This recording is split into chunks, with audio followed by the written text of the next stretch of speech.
आपका स्वागत है। मैं विवेक बिंद्रा, मोटिवेशन स्पीकर और बिजनेस कोच। अमूमन आपने देखा होगा मैं सेल्स पे ज्यादा वीडियोस नहीं बनाए, मैंने थोड़े वीडियोस कम रखे हैं सेल्स पे, क्योंकि मेरा फोकस थोड़ा लीडरशिप फनल में भी प्रॉब्लम सॉल्विंग प्रोडक्ट पे रहता है, पीएसपी फॉर्मूला।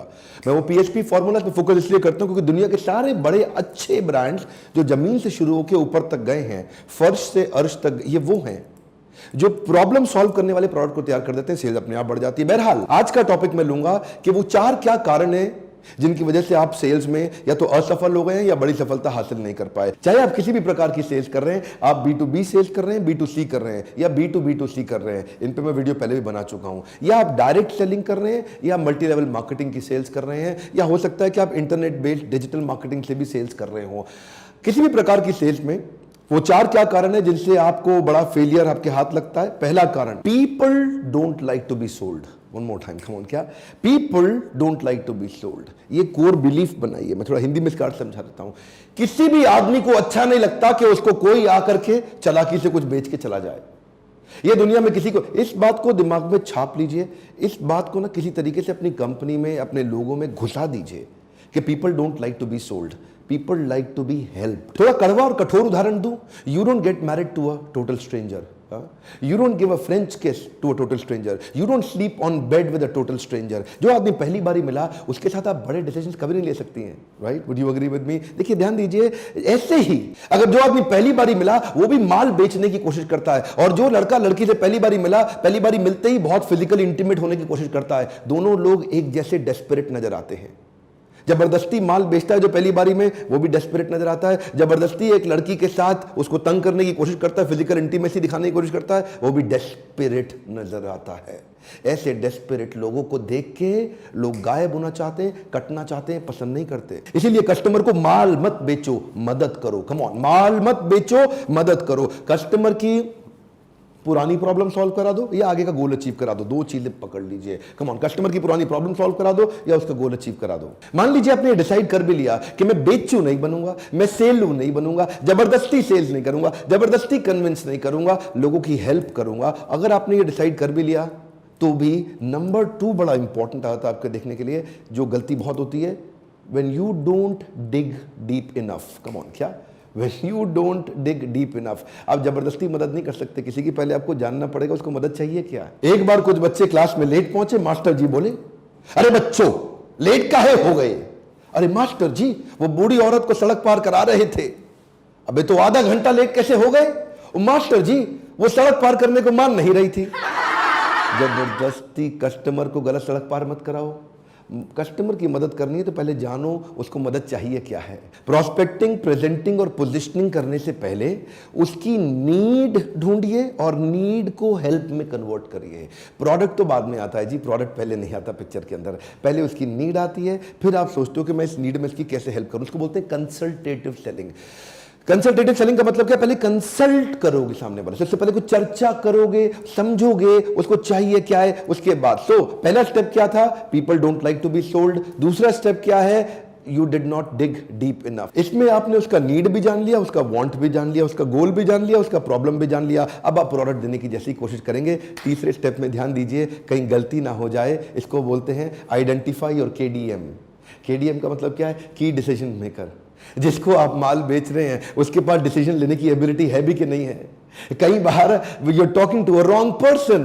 आप गलत आदमी के साथ दीवार पे धक्का लगा रहे हैं। दीवार पे धक्का नहीं लगाते, दरवाजे पे लगाते। देखिए, 5 तरह के लोग होते हैं जो आपका माल खरीदते हैं। पहला होता है इनिशिएटर, दूसरा इन्फ्लुएंसर, तीसरा डिसाइडर, ये डिसीजन लेता है, और चौथा बायर, ये खरीद के आता है, पांचवा कंज्यूमर, जो बाद में यूज करता है उस प्रोडक्ट को। अब 5 प्रकार के लोगों में आप टारगेट किसको कर रहे हैं और आपके बिजनेस में किसको टारगेट करना जरूरी है।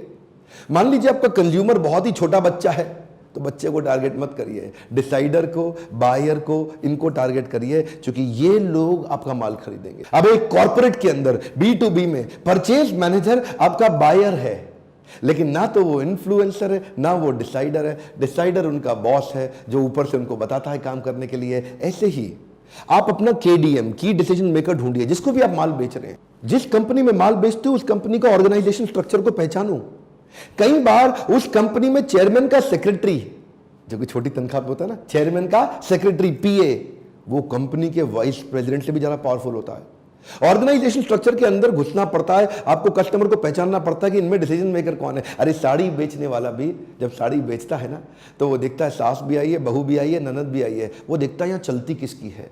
सास की ज़्यादा चल रही है, बहू की ज़्यादा चल रही है, ननद की ज़्यादा चल रही है, जिसकी चल रही है फिर साड़ी उसके आगे रख देता है। आप बताइए कौन सी ठीक है, उसको मालूम है ये डिसीजन ले लेगी, माल तुरंत बिक जाएगा। इस तरह अपना probable customer, probable purchaser finalise करिए। ये प्रोबेबल कस्टमर क्या होता है? अगर आपने हार्ले डेविडसन बेचनी है, हार्ले डेविडसन बेचने के लिए कम समय में ज्यादा लोगों को दिखाओ, तो क्या करो, अब मुंबई में धारावी है, एशिया की सबसे बड़ी झोपड़पट्टी, वहां जाके ले जाओ। बहुत सारे लोग आपकी एक ही बार बाइक देख लेंगे, वो हार्ले डेविडसन, वो देखेंगे भी ऐसे कि पता नहीं क्या आ गया है। थोड़ी देर बाद बाइक का खाली टायर बचेगा, हो सकता है कई चीजें गायब हो जाएं उसमें से। अरे वो आपका परचेजर है ही नहीं। समराइज कर देते हैं जी क्विकली, चौथे स्टेप जो आने वाला है उससे पहले। मान लीजिए आपने पहले 3 स्टेप ठीक कर लिए, आपने सामने वाले को बेचने की जगह मदद करा, उसकी नीड एनालिसिस कर लिया, आपने गहरा खोद के समझ लिया कंसल्टेटिव अप्रोच से कि उसकी एक्चुअल जरूरत क्या थी, और डिसीजन मेकर भी मिल गया। लेकिन आपको सामने वाले के बजट का पता ही नहीं,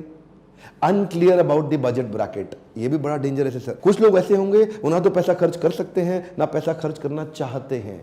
एकदम बाहर कर दो उनको अपने चैप्टर से। कुछ ऐसे हैं जो पैसा खर्च कर सकते हैं और करना चाहते भी हैं, ये आपका परफेक्ट कस्टमर है, इसको एकदम ओके कर दो। अब बीच के बचे 2, एक वो जो खर्च कर सकते हैं लेकिन चाहते नहीं है जी, तो उनको आपको ना, अभी तक इसका मतलब लीड एनालिसिस ठीक नहीं हुआ, वो कस्टमर आपसे कनेक्ट ही नहीं हुआ, उसके बाद पैसा है लेकिन खर्च करना नहीं चाहता। उसका यही कारण है कि अभी तक आपने डिग डीप करके उसकी प्रॉब्लम को नहीं समझा। एक और बचा, ये क्या है जी, ये खरीदना तो चाहता है लेकिन इसके बाद पैसा है नहीं।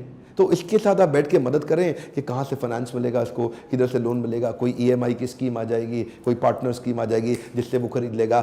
आपको सामने के बजट ब्रैकेट को समझना पड़ेगा। 4 कैटेगरी थी, जो पैसा खर्च कर सकता है लेकिन करना नहीं चाहता, करना चाहता है लेकिन पैसा है नहीं, ना करना चाहता है ना है और करना भी चाहता है। तो 4 प्रकार की कैटेगरी थी। इन कैटेगरी से आप बजट ब्रैकेट आइडेंटिफाई करिए, ये 4 गलती मत करिए, सेल्स तुरंत बढ़ेगी। यकीन मानिए सेल्स करना दुनिया का सबसे आसान काम है, अगर आपको समझ में आ जाए करना कैसे है।